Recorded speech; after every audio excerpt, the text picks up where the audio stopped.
మరలా చిగురించబోతుంది. గొప్ప దినాలను చూడబోతున్నావు. నీ యేసుకు సమస్తము సాధ్యమే. గుడ్ మార్నింగ్ దేవుని ప్రియ కుమారుడా, గుడ్ మార్నింగ్ దేవుని ప్రియ కుమార్తె, special good morning to you. ఒకానొక విషయం క్రైస్తవులకు మనం నమ్మాలి. ఆ విషయం నమ్మినప్పుడు పగలైనా చీకటైనా, అది ధైర్యపడే సందర్భాలైనా, ధైర్యం వచ్చే సందర్భాలైనా ధైర్యంగా ఉంటాం. నిజంగా ఆ నమ్మాల్సిన ఒక విషయం ఏదంటే, నువ్వు పాపివి కాదు, నీతిమంతురాలివి, నీతిమంతుడివి, నువ్వు దేవునికి దగ్గరకున్నావని. నిజం సంగమా, ఈ విషయాలు ఎన్నిసార్లు అని చెప్పమన్నా నేను చెప్తాను. ఎన్నిసార్లు నేను చెప్పే ప్రతి మెసేజ్ కూడా ఈ మాటే చెప్పమని నేను చెప్తాను. ఎందుకంటే ఈ మాట నాకు ధైర్యం ఇచ్చింది, నాకు స్వాతంత్రం ఇచ్చింది. నేను దేవుని దగ్గరికి వెళ్తున్నప్పుడు వెళ్ళను, భయపడాల్సిన పని లేదు అన్న ధైర్యము నాకు దేవుని మాట కలుగు చేసింది. నేను దేవుని దగ్గరికి వెళ్తున్న ప్రతిసారి కూడా నా తండ్రి దగ్గరికి వెళ్తున్నట్లుగా నేను భావించి వెళ్తాను. నాకు ఇంతకుముందు చాలా భయం ఉండింది. భయపడుతూ వెళ్ళేవాడు ఆయన దగ్గరికి. అమ్మో, నన్ను ఆయన తీసుకోడేమో, నేను రోజంతా ఆయనకి ఇవ్వలేకపోయాను కదా, నేను ఇన్ని గంటలు ఇచ్చాను కదా అని ఎన్నెన్నో ఆలోచనతో కొన్నిసార్లు ఆ ఇచ్చే గంటలు కూడా కొన్ని ఫెయిల్ అయిపోయినప్పుడు, ఈరోజు ఇంకా దేవుడు నాతో లేడులే. కొన్నిసార్లు వారంలో 4 రోజులు బాగుండేది, మిగతా 3 రోజులు చాలా నీరసంగా వెళ్ళేది. కారణం ఏదో తప్పు చేసినది కాదు, కానీ ఏమీ లేకుండానే దేవుడు నాకు దగ్గర కలిగినట్టు ఏదో ఫీలింగ్ని కోరుకుంటూ వెళ్ళేవాడిని ఎంతగా మనపు. కానీ దేవుని వాక్యాన్ని ఎప్పుడైతే తెరిచి చదవడం ప్రారంభించానో, రోమిలకు రాసిన పత్రిక చదవడం ప్రారంభించానో, రోమిలకు రాసిన పత్రిక చెప్తుంది నాకు నీతిని దానంగా ఇచ్చాడని, నేను మెప్పించడం వల్ల ఏది పొందుకోలేనని, విశ్వాసం మూలమైన నీతి పొందుకున్న తర్వాత అన్నీ నాకు అనుగ్రహింపబడతాయని.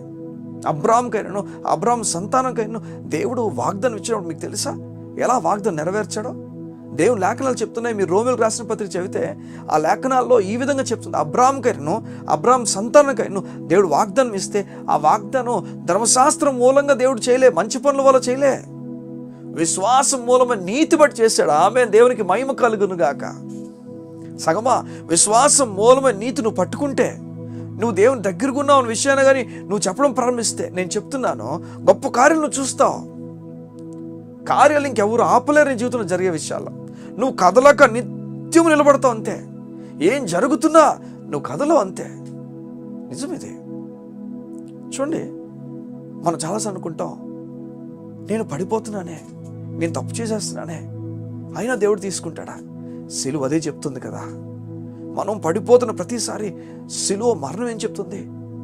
నీ పాపాలు క్షమించబడ్డాయి, నువ్వు ఎంత ఘోర పాపైనా క్షమించాను, నేను కంగారు పడకని చెప్తున్నాడు.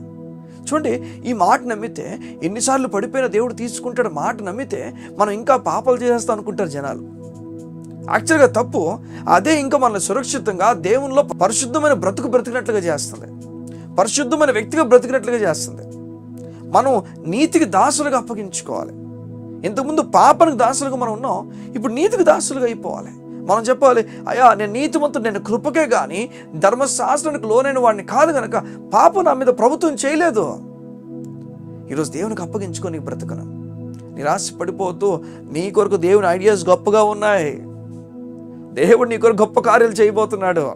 నువ్వు అనుకుంటున్నావు నీ కొరకు నీ ఏ ప్లాన్స్ లేవు. ఒకవేళ ఒక పుస్తకం నీ ముందు కానీ నీ కుటుంబం ముందు కానీ పెడితే, నీ గురించి నాకేం ఐడియాస్ లేవని చాలామంది చెప్పొచ్చు. ఆ పుస్తకాలు వారు తిరిగి ఇచ్చినప్పుడు ఖాళీ పేపర్లు తెచ్చేయచ్చు. కానీ దేవునికి ఇచ్చి చూడు ఒక పుస్తకం, నీ గురించి గొప్ప రాత్రి రాస్తాడు. దేవుడు చెప్తాడు, నీ కొరకు గొప్ప కార్యాలను దాచి ఉంచాను, కంగారు పడొద్దని. ఎవరు దేవుడు నీతో మాట్లాడి చెప్తాడు, కంగారు పడద్దు అసలు నువ్వు. లేదు, దేవుని మాట నీకు తోడున్నప్పుడు ఎందుకు కంగారు పడాలి చెప్పండి? దేవుని మాట నీకు తోడున్నప్పుడు దేనికి కంగారు పడాలి? ఆ పడవలో నువ్వు ఒక్కడే వెళ్తున్నావు అనుకున్నావా? దేవుడు కూడా నీతో ఉన్నాడు. నిరాశపడద్దు, దేవుని కార్యాలు ఉన్నతంగా నీకు జరగబోతున్నాయి. ఎవరో అడ్డేస్తున్నందుకు ఎలా ఆగిపోతాయి అనుకున్నా చెప్పండి? వారు అడ్డుతున్న వారిని దేవుడు ఆపలేడా? అడ్డుతున్న వ్యక్తిని దేవుడు ఆపలేడా, నిలిపివేయలేడా చెప్పండి? నెబుకద్నెజర్ మహారాజు గొప్పోడు, ఆయన్నే నేలకు ఉంచాడు దేవుడు. నీ దేవునికి అసాధ్యమైనది ఏం లేదు, సమస్తము సాధ్యమే. అయితే నేను నమ్మని కోరుతున్నాడు. నువ్వు పాపివి కాదు, నీతిమంతుడు నమ్మని కోరుతున్నాడు ఉదయాన్న. అది నమ్మి చూడు, మహా ఆనందం నీకు కలుగుతుంది.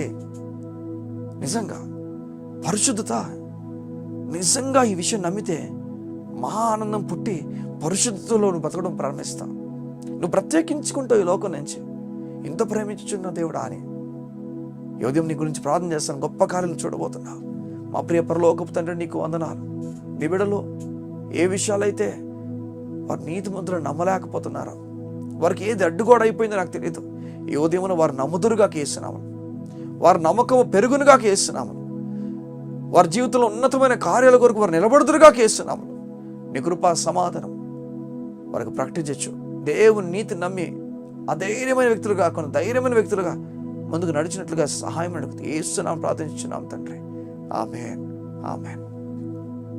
దేవుని సంగమా, తలుపులు తెరవబడుతున్నాయి. నీ గురించి కొత్త ద్వారాలు దేవుడు తెరుస్తున్నాడు. నూతనమైన కార్యాలను చూడబోతున్నావు. నెమ్మది కోల్పోతావు. God bless you. See you tomorrow.